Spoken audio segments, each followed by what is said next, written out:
1-3-2025 ಕರ್ನಾಟಕದಲ್ಲಿ ಐತಿಹಾಸಿಕ ವಿಜಯನಗರ ಜಿಲ್ಲಾ ಹಂಪಿ ಉತ್ಸವದ ಸಾಂಸ್ಕೃತಿಕ ಕಾರ್ಯಕ್ರಮದಲ್ಲಿ ಬಳ್ಳಾರಿ, ಕೊಡ್ಲಿಗಿ, ರಾಯಚೂರು, ವಿಜಯನಗರ ಜಿಲ್ಲಾ ಇನ್ನು ಅನೇಕ ಕಡೆಯಿಂದ ಬಂದಂತಹ ಕಲಾವಿದರಿಂದ ಕುಚುಪುಡಿ ನೃತ್ಯ, ಜಾನಪದ ಹಾಡು, ಸಂಗೊಳ್ಳಿ ರಾಯಣ್ಣ ನಾಟಕ, ರೇಣುಕಾ ಮಹಾತ್ಮೆ, ಬಯಲಾಟ, ಮಹಾನವಮಿ ದಿಬ್ಬ ವೇದಿಕೆಯಲ್ಲಿ ನಡೆಯಿತು. ಕಚ್ಚಿದ ಕಾರಣ ನಾನು ಶಾಪಗ್ರಸ್ತರಾಗಿರುವೆನು. ರಾಮ, ಈಗ ನಿನಗೆ ಸಿಂಹಿಯಾಗಿ ಬರುವನೆಂದು ಹೇಳಿದ್ದು ಆ ನಾಗ ಸರ್ಪವು. ಭಾರ್ಗವ, ನಾಗ ಸರ್ಪವು ಸಿಂಹಿಯಾಗಿ ನನ್ನಂತ ಪಾಪಿಗೆ ಸರಿಯಾದ ಶಿಕ್ಷೆ ಕೊಟ್ಟಂತಾಯಿತು. ನನ್ನ ಮಾತು, ನನ್ನ ಉಸಿರು ನೆನಪಿಡಿ ಪರಂಗವರೇ. ಕಿತ್ತೂರಿನ ಸ್ವಾತಂತ್ರ್ಯದಲ್ಲಿ ಈ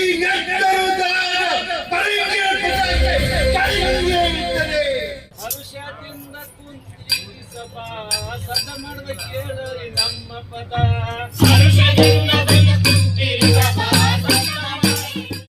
ನಗರಾಯನ ಮಗಳಾದ ನಾನು ಆ ಪರ್ವತರಾಜನ ಮಗಳ ತುಳಿದ ದಾರಿಯನ್ನೇ ತುಳಿದು ಹಗಲು ഇരുಳುಗಳೆನ್ನದೆ, ಗುಡಿಗ ಹರಿಗಳೆನ್ನದೆ, ಹಸಿವು ನೀರಡಿಕೆ ಎನ್ನದೆ ತಪಸ್ಸುಗೈಯಲು ಹಿಂದಿರಿಯುವಳಲ್ಲ ನಾನು.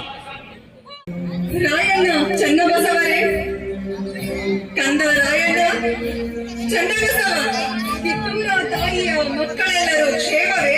ಕ್ಷೇಮವಿಲ್ಲದ ತಾಯಿ, ಪರಂಗಿಯರ ಆಳ್ವಿಕೆಯಲ್ಲಿ ಪರದೇಶಿ ಕಂದಗಳಾಗಿ ಬದುಕುತ್ತಿದ್ದಾರೆವಾ.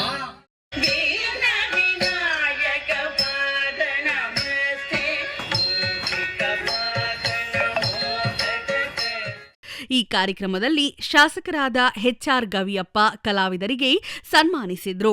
ಈ ಉತ್ಸವವು ಶತಮಾನಗಳಷ್ಟು ಹಿಂದಿನದ್ದು ಮತ್ತು ಕರ್ನಾಟಕದ ಸಂಪ್ರದಾಯಗಳನ್ನು ಗೌರವಿಸುವ ಮತ್ತು ವಿಜಯನಗರ ರಾಜವಂಶದ ಭವ್ಯತೆಯನ್ನು ಪ್ರದರ್ಶಿಸುವ ಒಂದು ಮಾರ್ಗವಾಗಿ ಆಧುನಿಕ ಕಾಲದಲ್ಲಿ ಪುನರ್ಜೀವನಗೊಂಡಿದೆ. ವರ್ಣರಂಜಿತ ಪ್ರದರ್ಶನಗಳು, ಸಂಗೀತ ಕಚೇರಿಗಳು ಮತ್ತು ಸಾಂಪ್ರದಾಯಿಕ ಜಾನಪದ ಕಲೆಗಳ ಮೂಲಕ ಇತಿಹಾಸವು ಜೀವಂತವಾಗುವ ಒಂದು ರೋಮಾಂಚಕ ದೃಶ್ಯ ಇವುಗಳು. ರಂಗಭೂಮಿ ನ್ಯೂಸ್ 9481941999.